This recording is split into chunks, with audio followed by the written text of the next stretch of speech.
안녕하세요. 이번 시간에는 앞으로 우리가 사용할 파이썬과 머신러닝에 대한 간략한 설명을 드리겠습니다. 머신러닝은 말 그대로 컴퓨터가 학습하는 것입니다. 사람이 공부해서 주식을 할 수도 있지만 컴퓨터를 대신 공부시켜서 주식을 할 수도 있습니다. 내가 공부하기 귀찮으니 컴퓨터 보고 대신 공부하라는 것이죠. 그런데 놀라운 건 컴퓨터가 나보다 공부를 잘할 수도 있다는 겁니다. 내가 모르는 패턴을 컴퓨터는 알아차릴 수도 있습니다. 내가 학습할 것을 컴퓨터가 대신해 주는 것도 기특한데, 컴퓨터는 내가 죽었다 깨어나도 모를 어떤 법칙을 학습할 가능성도 있습니다. 그러니 굉장히 매력적인 분야가 머신러닝입니다. 그렇다면 머신러닝의 분야는 어떻게 나뉘어져 있는가? 큰 틀에서 보면요, 인공지능 AI의 하위 분야가 머신러닝 ML이고 그 하위 분야가 딥러닝입니다. 우리는 머신러닝을 할 테니까 당연히 딥러닝도 다룰 겁니다. 후반에 공부해 볼 것입니다.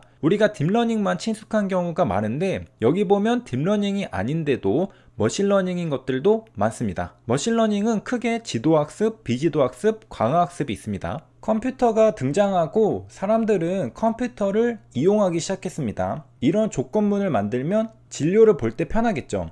열이 많이 나고 오한이 있고 구토 증상이 있으면 독감이다. 하지만 시간이 지나면서 사람들은 이제 사람조차 스스로 어떻게 작동되는지도 잘 모르는 영역에서 컴퓨터가 역할을 해주길 요구하기 시작했습니다. 그래서 나온 게 머신러닝입니다. 일단 어떻게 학습할지는 잘 모르겠고, 데이터를 때려 넣으면 컴퓨터가 어떻게든 학습해서 규칙을 만들어내지 않을까? 기존의 사람은 컴퓨터에게 공식을 쥐어주고 인풋 데이터를 넣으면 아웃풋이 나오게 만들었습니다. 하지만 이제는 인풋 데이터와 아웃풋 데이터를 쥐어주고 공식을 만들어 보라고 요구하는 것이죠. 일단 이렇게 공식을 요구하는 걸 보니 사람은 공식은 모르는 겁니다. 알기가 힘들죠. 예를 들어 바둑에서 사람이 신의 한 수에 가깝게 두긴 하지만 진짜 신의 한 수는 모르죠. 그 정답으로 가는 해답을 컴퓨터가 알아내길 원했던 것이죠. 이제 우리도 컴퓨터의 힘을 빌려보겠습니다. 많은 연구들이 진행되고 있는데 논문도 살펴보고 직접 코드도 돌려보겠습니다. 하나씩 차근차근 하면 못할 것도 없습니다.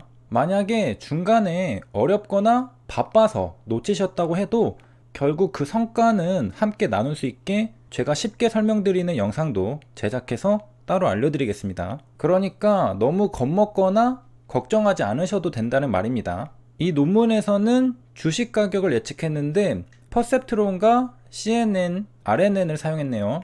서론을 보면 알파고 알고리즘에 대한 간략한 설명이 있습니다. 저도 한번 훑어본 적이 있는데 무슨 말인지 모르겠습니다. 앞으로는 알게 될 것이고요. 알파고는 몬테카를로 트리서치 알고리즘과 신경망 알고리즘의 조합으로 구성되어 있습니다. 저도 처음에 알파고 논문을 보고 옷을 기우듯 패치를 덕지덕지 붙여서 때운 듯한 이미지가 떠올랐던 기억이 납니다. 하나의 깔끔하고 아름다운 알고리즘으로 알파고를 만든 줄 알았는데 여러 가지 알고리즘이 필요한 부분에 조립되어 있었습니다. 그렇게 이해하고 나니 알파고 팀이 왜 알파고의 승리 가능성을 높게 쳐주면서도 한편으로는 불안해했는지 이해가 갔습니다. 구멍난 곳을 패치로 기운 듯한 알고리즘이라서 빈틈이 있을 수도 있지 않을까 생각했을 것 같습니다. 물론 지금은 더욱 강력해졌습니다. 앞으로 저는 여러 가지 논문을 읽어보면서 그 개념을 이해하고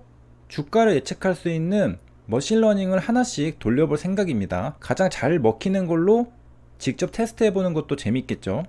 그리고 머신러닝을 돌린 언어로 그동안 보여드렸던 파이썬을 사용하겠습니다. 준비물로는 파이썬의 기본적인 사용 방법과 열정입니다. 차근차근 해나가면 전혀 불가능할 게 없습니다. 단지 게을러서 안 할 뿐이죠. 그리고 마지막으로 한 가지 더 추가로 긴급 공지사항을 드리겠습니다.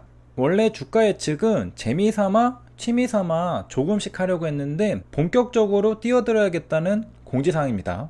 이번 건 열심히 해보려고 합니다.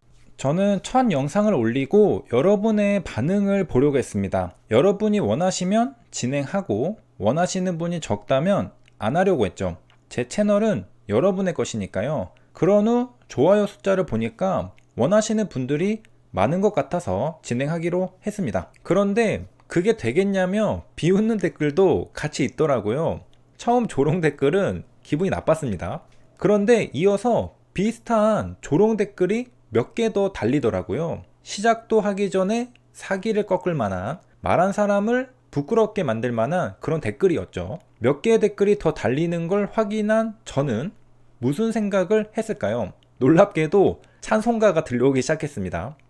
이런 비슷한 현상을 나는 전에 본 적이 있어. 신이 내게 길을 알려주시는구나. 꿈을 잃고 방황하던 저는 새로운 목표를 찾았다는 생각에 기뻤습니다. 이날을 저는 기다려왔습니다. 신호가 오는 날. 참고로 21세기 현대에 저는 운명론자이며 미신을 믿습니다. 그런 신호가 왔던 날 중에 하나는 유튜브도 있습니다. 유튜브 초창기 시절 나 유튜브 해볼까? 주위에 이렇게 넌지시 의견을 물어본 적이 있습니다. 한 명도 없었습니다. 여러분 믿기십니까? 잘 될 거라 생각한 사람은 정말 단 한 명도 없었죠. 가족, 친구 모두 제가 그냥 지나가는 소리로 한 걸로 여겼습니다.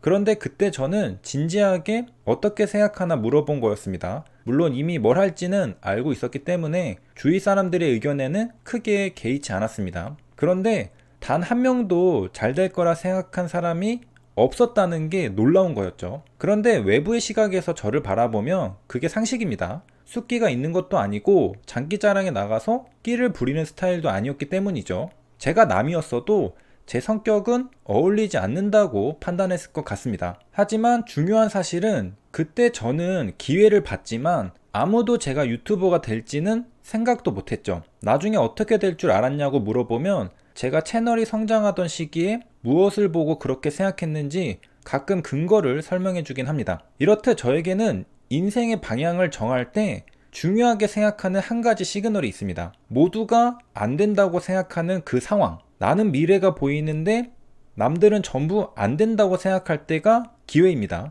그런데 이번에는 정중한 표현은 아니죠. 왜냐하면 유튜브는 지인이 아니라 익명성의 숨은 모르는 사람이니까요. 그래서인지 표현이 비난과 조롱으로 나타났네요.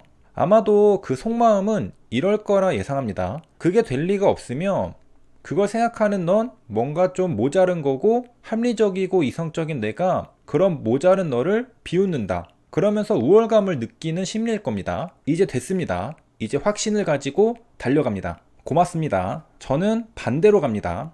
이분들이 매도하면 매수하고 매수하면 매도할 겁니다. 사실 저는 그게 안 된다고 생각하는 사람이 오히려 이해가 안 갑니다. 논리적으로 가능하다고 생각하며 조금만 찾아보면 실제로 성공한 사람들의 사례도 있습니다. 말도 안 된다. 너가 이해를 못하는 거다. 그걸 한 번에 이해하는 사람은 없다. 인생을 살아오면서 꽤 여러 번 들어봤습니다. 그때마다 결국 시간이 지나니 제가 맞았죠. 나에게는 미래가 보이는데 다른 사람들은 안 보이는 그런 느낌. 앞으로 어떻게 진행될지 대략적인 루트가 보이는데 다른 사람들은 안 보이는 느낌. 나는 확신하지만 다른 사람들은 그게 될 것 같냐는 나무란과 타이름. 좋은 느낌입니다. 그래서 재미로 하는 게 아니라 이건 기회가 온 것이란 신념을 가지고 해야겠다고 생각이 바뀌었습니다. 여기까지 시청해주셔서 감사합니다.